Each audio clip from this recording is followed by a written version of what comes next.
Our reading this morning comes from an article titled Reflecting on Religious Naturalism by Philip Hefner. The last 20 years have brought a turn to naturalism.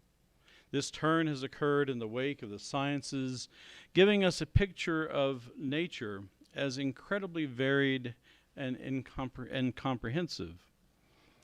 As a result, today we look first and foremost to natural explanations for everything. Even those who deny that natural explanations can account for all that we experience recognize that we must search for answers within nature before we consider other kinds of answers. Naturalistic explanations are the default modes for understanding our world. These explanations are applied not only to the nature outside us, but also increasingly to our inner nature, to our minds, emotions, our souls. Those who choose to reject this turn to nature carry a heavy burden of proof.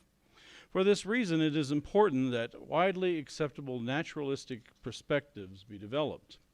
The idea of nature that I propose is offered as such an accessible form. I endorse an expansive idea of nature. We have merged with the processes of nature and live out our lives within those same processes. Our bodies are occurrences of nature. We are nature. Knowledge has spawned technology that is unimaginably complex and successful in bending nature to our will, from the levels of atoms and molecules to that of computers, earth moving, and space exploration.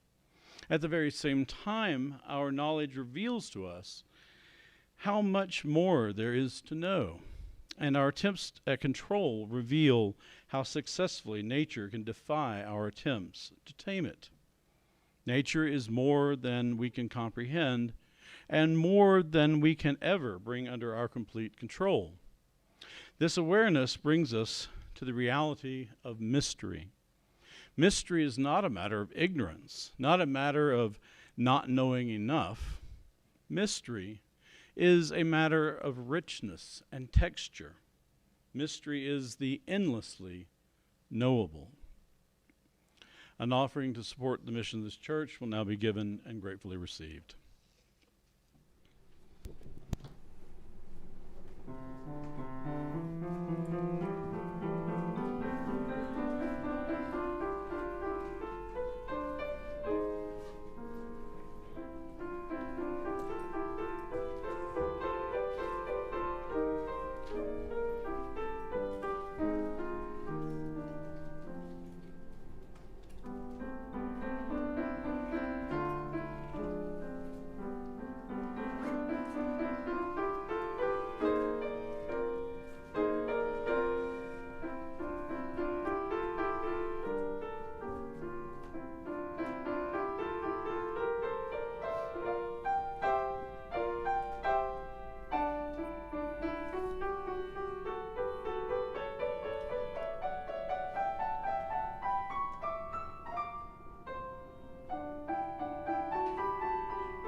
In the Christian liturgical calendar, today is the first Sunday of Advent. It is the beginning of the season that culminates on Christmas Day, which is the beginning of Christmastide, those famous 12 days of Christmas. For Christians, Advent is supposed to be a time of reflection and preparation for celebrating the incarnation of the sacred into the world through the birth of Jesus, who many call the Christ, the Son of God. And though I appreciate the mythical truth of the nativity stories, the many other wisdom traditions that have developed in human history, and the symbolic holiness of a newborn child, like many people, the primary source of my experience of the sacred is the natural world that has existed since the first moment the cosmos came into being. billions of years before anything resembling a human stood up and started pondering our place in it. For those who see nature, and especially the earth, as sacred, there has never been a need for the holy to become incarnate. Sacredness has always permeated the very essence of the cosmos and the countless relationships within the web of all existence. And in an age when a growing number of people are losing confidence in traditional religious ideas that view humanity and God as something separate or above nature, I believe that a religion of nature, a theology that is firmly rooted in nature and supported by the sciences that continue to deepen our understanding of the cosmos, might just be what is needed to fill the spiritual vacuum left behind. Already, especially among Unitarian Universalists, many people have begun to recognize a deep spiritual connection to the natural world that I would argue has been there all along. So this morning, I want to talk about one nature-centric theological framework that is attracting a growing number of people, which has become known as religious naturalism. A religion rooted in nature is certainly not a new idea, of course, and in fact, the natural world is undoubtedly the oldest source of spiritual inspiration. We don't know exactly when our first human ancestor experienced feelings of awe and wonder that could be described as spiritual or religious, but archaeological evidence suggests that it happened at least 100,000 years ago, and possibly even a few million years ago among our pre-human ancestors. It is easy to imagine that those first spiritual feelings were inspired by Mother Earth, from which we emerged like all other forms of life. Perhaps it was the star-filled night sky that stirred the soul of our ancient ancestor, or maybe it was witnessing the incredible demonstration of nature's power, like a thunderstorm or an earthquake. But whatever the source, this spiritual yearning has been an essential part of what it means to be human ever since. From the cave paintings and other art our ancient ancestors left behind, it seems clear that animals, plants, and places were spiritually important as well as having practical importance for survival. For most of human history, various forms of animism has been the prevailing religion, with animals, plants, and special places being venerated, often considered to be spirits or deities imbued with powers that could influence the well-being of an individual or a whole tribe. Survival depended on success in hunting and gathering, so rituals emerged that acknowledged our interdependence with other forms of life and sought to placate the spirits of our fellow creatures when we ended their lives for our sustenance. There are still small pockets of isolated people who maintain such a relationship with the world. But for most of the billions of people alive today, we have lost the intimacy with nature our ancestors once enjoyed. Over the millennia, our spiritual thinking has developed into myriad abstract formulations that have tended to separate humanity from nature to a large extent. Especially in Western religious thinking, there has been a shift toward our interior life, toward a more internally focused, individualistic sense of self or soul. The world and even the cosmos became categorized into a dichotomy of material and spirit, with the material increasingly falling out of favor as having any intrinsic sacred quality. And by the time Galileo and Descartes came along, our nascent scientific understanding of the world began to greatly enhance our knowledge of the earth and the universe. But the price we paid was further alienation of the human psyche from nature. Everything apart from the human soul or consciousness was reduced to being things that could be manipulated and used for our convenience. And even other animals could be considered soulless automata, incapable of experiencing emotions and feelings akin to our own. But in more recent decades, science has begun to reveal the fallacy and arrogance of such thinking, finally catching up with what the poets, sages, and philosophers have been telling us for centuries. More and more, we are beginning to understand that this radical split from nature has produced profound consequences for humanity and for the rest of the web of life. We are recognizing that we have lost a sense of nature as being sacred.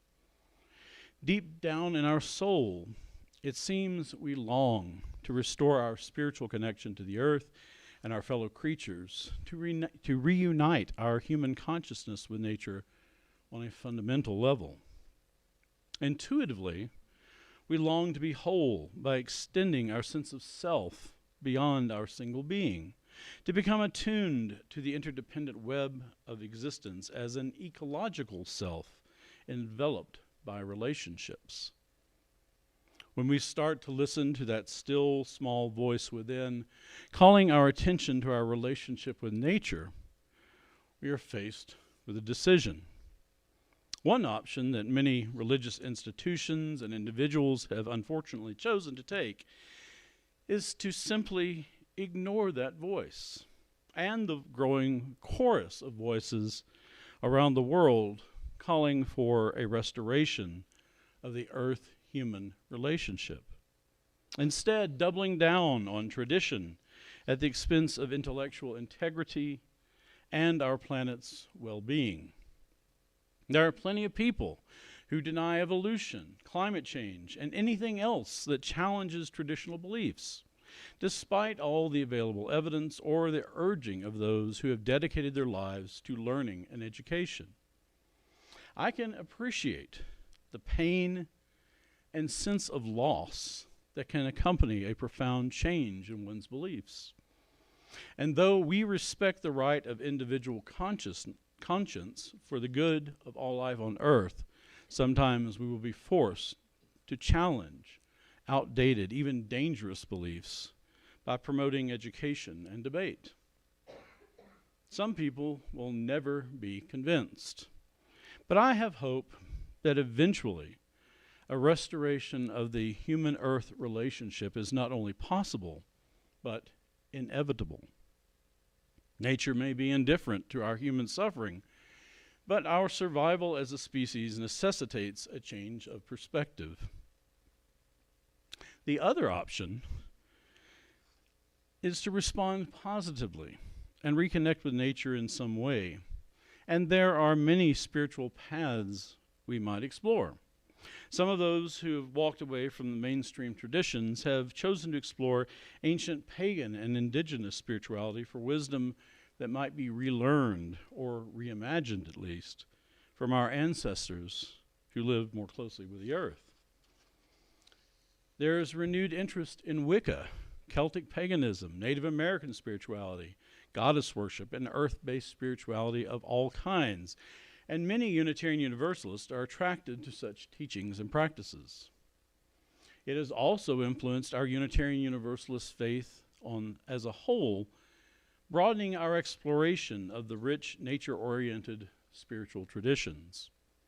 It is now common, for example, to see the pagan solar holidays, such as the summer and winter solstice and the fall and spring equinox, celebrated in our churches along with Christmas, Easter, and Hanukkah and other traditional mainstream holidays. Many of our congregations also have active groups affiliated with the Covenant of Unitarian Universalist Pagans, or CUPS. Most of those who identify as pagan have a strong sense of earth spirituality, but some do not. Some believe in magic and supernaturalism, and some do not. Some see the world as re-enchanted, a home to multiple spirits or pantheons of deities, much like the animism of our ancient ancestors, sometimes even embracing pre-scientific creation myths and understandings of the world. Others choose to reimagine these entities as metaphorical, venerating them, but not believing them to actually exist in the conventional sense. There are so many varieties of paganism in contemporary spirituality that it is hard to generalize about beliefs and practices. And even the term paganism is an ambiguous label. But for most Unitarian Universalists and others who long for a deeper connection to nature, there is little appeal to returning to a pre-scientific worldview. The majority of UUs have identified as some form of humanist for about a century.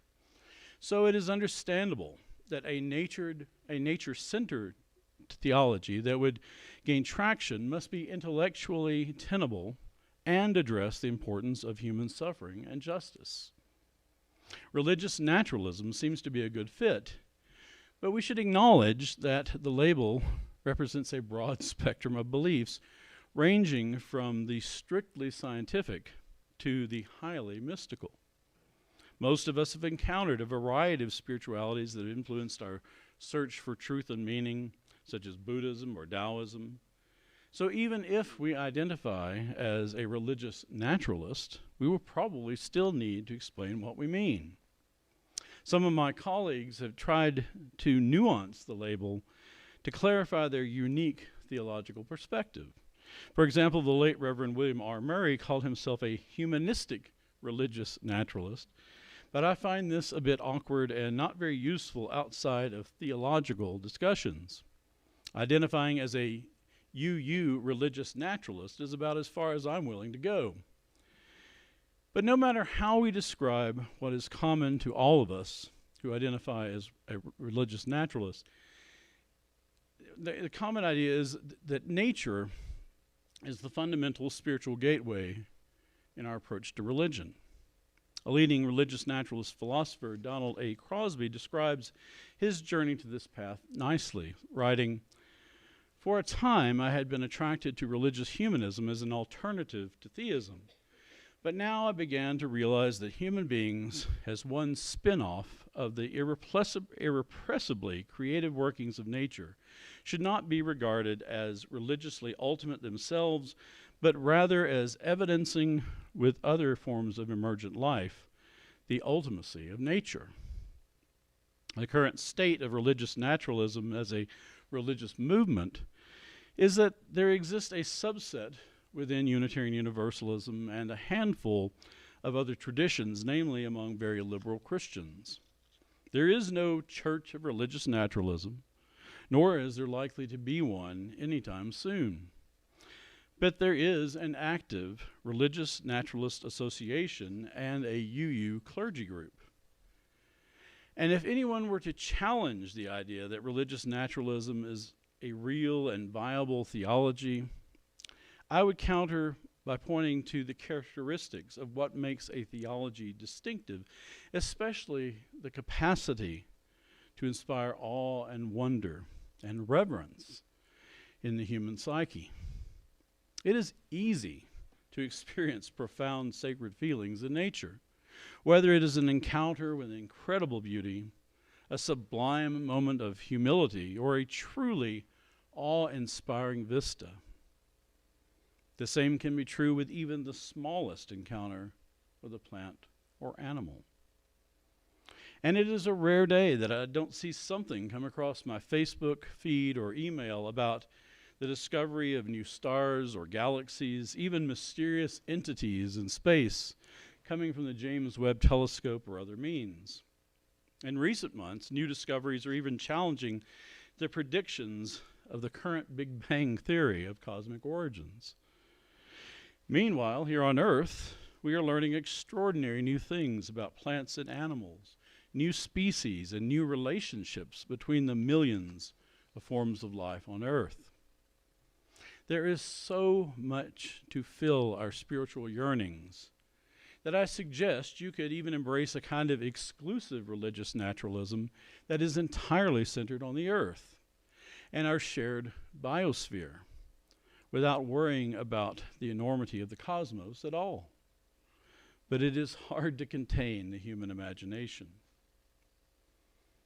Religious naturalism begins with a reverence for the diversity of life and a strong sense of ecological identity. The idea that humans are an emergent part of the web of life and derivative of the earth. Religious naturalism views the cosmos through the lens of science, but interprets the cosmos not only in rational scientific terms, but through poetry and the beauty of spiritual language and metaphor. It is a religion of nature with a capital N, centered on the earth. And for those of us on the mystical end of the spectrum, the awe and wonder of nature provides a window into the sacred mystery at the heart of creation.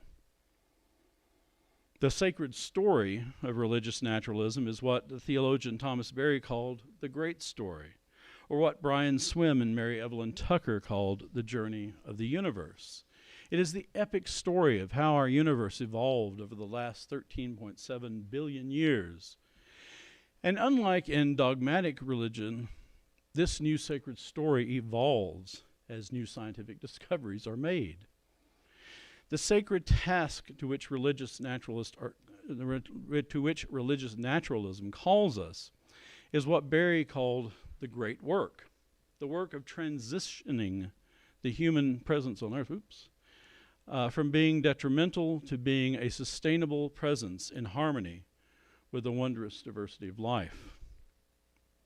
Religious naturalism can obviously provide a powerful spiritual grounding to motivate our environmental advocacy, but it also acknowledges the intersectional nature of justice issues such as racism and poverty, and can help sustain the hope required to engage in the difficult work of activism. All forms of injustice are detrimental to the web of life. And thus the ethics of religious naturalism are inclusive of the human and the non-human, and are planetary in scope. The basic premise of religious naturalism does not require us to believe in anything supernatural or contrary to the revelations of science. But it does, at its heart, require us to accept a surmise. That is, a supposition that is unprovable in the traditional sense. Religious naturalism requires us to believe that nature is worthy of our sacred consideration as a source of spiritual inspiration, and that aligning our values and life decisions to reflect this sacredness is important. It is a feeling of sacredness, grounded in what I believe is our inherent connection to the earth and the web of all existence, that remains a little mysterious, at least for now. It is part of the richness and texture of life, part of the endlessly knowable human journey. In closing, I want to read a passage from an article titled Defining and Defending Religious Naturalism by the philosopher Jerome A. Stone, who is well known among religious naturalist circles. I think he nicely captures why the theology of religious naturalism presents a viable alternative to traditional religion for contemporary seekers, a spiritual path I believe many Unitarian Universalists would find meaningful and worthy of consideration. A naturalist can avoid many of the disadvantages of traditional theistic viewpoints. She does not have to wonder why God is allowing bad things to happen to her. She does not have to puzzle over the many of the conflicts between religion and science. She does not have to go through the intellectual gymnastics of standard explanations for why good and evil exist. She can avoid the acute sense of guilt and outmoded ideas that often accompany traditional religions. She does not fan the flames of bigotry and religious wars. Naturalists need not fight against the sorrier aspects of organized religion as many liberal theists do. Further, living as a religious naturalist means that she does not live in a totally alien world. Although nature as a whole is indifferent to her, although the earthquake does not ask her about her religion, nor does God help her score a goal or her team to win, even so, The universe has set the stage for the physical, biological, and historical evolutions that have produced her. Even more, living as a religious naturalist means that she can have as many of the positive values of religious or spiritual life. I invite you to rise again in body or spirit and join in singing our closing hymn, number 175, We Celebrate the Web of Life.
Our closing words are a Ute prayer from the book Earth Prayers. Earth, teach me stillness as the grasses are stilled with light. Earth, teach me suffering as old stones suffer with memory. Earth, teach me humility as blossoms are humble with beginning. Earth, teach me caring as the mother who secures her young. Earth, teach me courage as the tree which stands all alone. Earth, teach me limitation as the ant which crawls on the ground. Earth, teach me freedom as the eagle which soars in the sky. Earth, teach me resignation as the leaves which die in the fall. Earth, teach me regeneration as the seed which rises in the spring. Earth, teach me to forget myself as the snow forgets its life. Earth, teach me to remember kindness as dry fields weep with rain.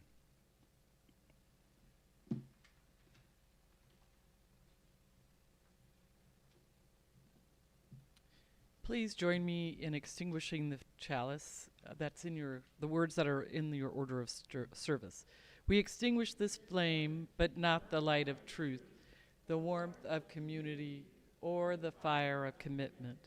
These we carry in our hearts until we are together again. And then please join us downstairs for refreshments.